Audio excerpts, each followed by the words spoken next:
এই বুড়িকে আমি বিয়ে করতে চাই, কারণ তার ছেলে বুড়ি বুড়ি বিয়ে করে টাকা হাতিয়ে নেয়। মামুন হচ্ছে তার মাকে মারে, বাবাকে মারে, এবং ওই বোবা বোনটা তার মাকে থাপ্পড় মেরেছে। এই ভিডিও ক্লিপসও আমার কাছে আছে, আমি আপনাদের সবাইকে এই ভিডিও ক্লিপসটা দিতে চাই। তো এই ধরনের অনৈতিক কাজ তারা করতে পারবে না বিধায় এখন তারা মনে করছে লিখন লাইলা বা মোহনার পাশে দাঁড়িয়েছে, লিখন তো আমার মুখোশ খুলে দিচ্ছে। এখন লিখনকে কিভাবে প্রতিহত করা যায়, লিখনকে এখন তার জেন্ডার নিয়ে কথা বললে লিখন হয়তো থেমে যাবে, বা লিখনকে প্রাণনাশকের হুমকি দিলে হয়তো থেমে যাবে। অলরেডি সে বাড্ডাতে একটা ছেলেকে ঠিক করেছে আমাকে মেরে ফেলার জন্য। এই নিউজটাও আজকে সকালে আমার কাছে আসছে। আমি এর কারণে এক্সট্রাভাবে জিডি করেছি মামুনের নামে।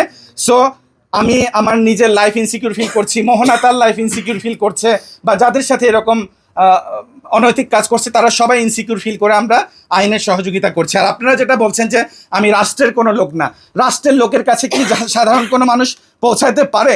3-4 বছরের শিশুরা আজকাল ধর্ষিতা হচ্ছে, মাদ্রাসার ছোট ছোট ছেলেদের কাছে সাথে বলাৎকার হচ্ছে, কই রাষ্ট্র আপনার কোনো কথা বলতে দেখিনি। সেখানে তো আমি অবশ্যই সোশ্যাল মিডিয়াতে কথা বলেছি, আমার বারবার আমার ফেসবুক আইডিকে সাসপেন্ড করে দেওয়া হচ্ছে, ডিসেবল করে দেওয়া হচ্ছে। আমি রামিসা হত্যা নিয়ে হ্যাঁ আপনার আইডি সাসপেন্ড করার মাধ্যম হলো আপনি শুধু যে মোহনা না, আপনি অনেক মেয়েকে কোলে নিয়ে বসে ভিডিও করেন, ছবি তোলেন, এটা কেন করেন? আমি অ্যাজ এ কন্টেন্ট ক্রিয়েটর আমার সাথে বিভিন্ন স্ক্রিপ্ট পারপাসে অনেকেই ভিডিও করতে পারে, যেহেতু আমরা হচ্ছে লিপসিং ভিডিও করি, সেক্ষেত্রে অনেক হচ্ছে কাপল ভিডিওতে আমাকে কোলেও নিতে হয়, ধরতে হয়, অনেক কিছু হয়। দ্যাটস ওয়াই মেয়ের আমার কাছে আসে। ইটস নট অ্যাবাউট যদি আপনারা এটাকে কোনো আমার বিরুদ্ধে এলিগেশন দাঁড় করান যে আমি কোনো অনৈতিক কাজ করছি, তাহলে তো মামুনের মতো সেই মেয়েগুলো আমাকে নিয়েও প্রেস কনফারেন্স করতো, বা সেই মেয়েদের অভিযোগ থাকতো আমি তাদেরকে কোনো ব্যাড টাচ করেছি বা তাদের সাথে শারীরিক সম্পর্ক করেছি, তারা তো আমাকে অবশ্যই জানাইতো, তাই না? সো এটা জানাইলে অবশ্যই পাবলিশ হয়েছে এবং আমার চরিত্র নিয়ে কথা হচ্ছে। আচ্ছা, আপনি নিজে মুখোশ পরে অন্যের মুখোশ খুলতেছেন, আপনি মাস্ক পরার রহস্য কি একটু যদি বলেন? আমি তো পাবলিক ফিগার, তাহলে আপনি মাস্ক ছাড়া কথা বলবেন। আমি অবশ্যই মাস্ক আমি লাইলা মোহনা ছাড়া তো আমি এখন পর্যন্ত কারো ফোন কল পাই নাই। আমি যখন ফোন কল পাবো, আমি ইকরারটা পেয়েছি, আমি ইকরাকে নিয়ে করেছি, আমি যখন ফোন কল পাবো আমি অবশ্যই করব।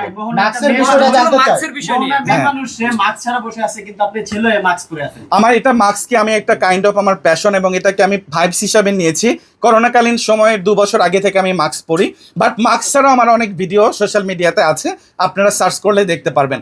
মাস্ক যে পরে সে যদি মুখোশধারী শয়তান হয়, আসল মুখোশধারী শয়তান তো সে যে নারীদেরকে টাকার জন্য শারীরিকভাবে নির্যাতন করে, মানে শরীরে রক্তাক্ত করে দেয়।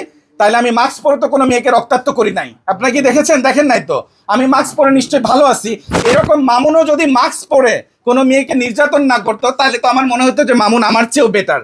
মাস্ক পরা নিয়ে মামুনের নামে একটি বার্তা দিয়েছে, সেটা হচ্ছে আপনি এই বার্তাটা আপনারাই প্রেস করেছেন। আপনি নারী না পুরুষ, এটা মাস্ক পরার কারণে, লম্বা লম্বা চুলের কারণে আচ্ছা হ্যাঁ আইডেন্টিফাই করতে পারছেন। ওকে, মামুনের মা যেটা আমাকে বলছে, মামুনের মা একবার আমার জেন্ডার নিয়ে কথা বলে সে আমাকে বলছে যে হিজড়া, আবার সে বলছে লুচ্চা বেটা, আবার সে বলতেছে পাঠা।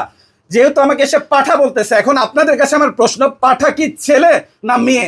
পাঠাকে দিয়ে তো একজন পাঠির সাথে লাগাই দেওয়া যায়, তাই না? সো তাইলে আমাকে যেহেতু সে নিজের মুখে পাঠাই বলছে, সে তো নিজেই প্রুভ করে দিচ্ছে যে আমি একজন ছেলে মানুষ। আর আমি একজন ছেলে মানুষ না হলে আমার মেয়ে কোথা থেকে থাকে? বা আমার ওয়াইফ প্রিমিয়ার ব্যাংকের একজন ম্যানেজার, আমার সাথে 10 বছর সংসার করেছে। একটা মেয়ে তো কখনো একটা থার্ড জেন্ডার বা একজন হিজড়ার সাথে 10 বছর সংসার করবে না, এটা থেকে তো বোঝা যাচ্ছে। আর চুল বড় নিয়ে যেটা মামুনের মা বলেছে, ঢাকা ইউনিভার্সিটিতে যান, চারুকারু ডিপার্টমেন্টে যান, রাজশাহী ইউনিভার্সিটিতে যান, চট্টগ্রাম ইউনিভার্সিটিতে যান, চারুকারু ডিপার্টমেন্টের প্রত্যেকটা ছেলের আমার চেয়ে বড় বড় চুল। এছাড়াও বাংলাদেশের অনেক সিঙ্গার আছে, যেমন আইয়ুব বাচ্চু, জেমস বা আদার্স আরও যারা আছেন, হাসান, তাদের অনেক বড় বড় চুল, যাদের চুল কোমরে পড়ে। তো চুল বড় থাকলে আর মাস্ক পরলে যদি থার্ড জেন্ডার হইতো, তাইলে তো আমি বলবো যে তারাও থার্ড জেন্ডার। তাদের চুল বড়, কিন্তু তারা তো ক্যামেরার সামনে আমার অসংখ্য ভিডিও, আমি যেহেতু সোশ্যাল প্ল্যাটফর্মে একজন অ্যাক্টিভ পারসন, সোশ্যাল প্ল্যাটফর্মে আমার অসংখ্য ভিডিও মাস্ক ছাড়া আছে। ইটস নট লাইক যে আমি একদম মাস্ক ছাড়া কখনোই আসি নাই।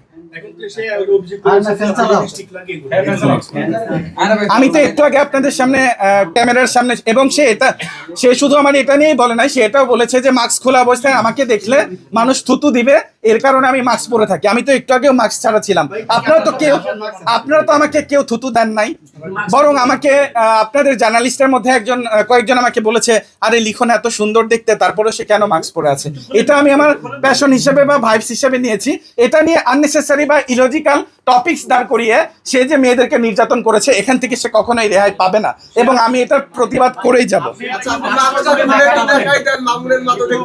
আমি তো মামুনের মার জন্য আমার এতদিনের ক্যারি করা একটা ভাইবস নষ্ট করতে পারবো না। আমি বলি মিডিয়া পারসন না, অনেকে আপনার আমি মাস্ক খুলেছি, আমাকে যখন চাকু মেরেছিল তখন আমি ঢাকা মেডিকেলের সামনে মাস্ক খুলে ভিডিও করেছি, সেই ভিডিওগুলো আছে, অনেক জায়গায় আছে।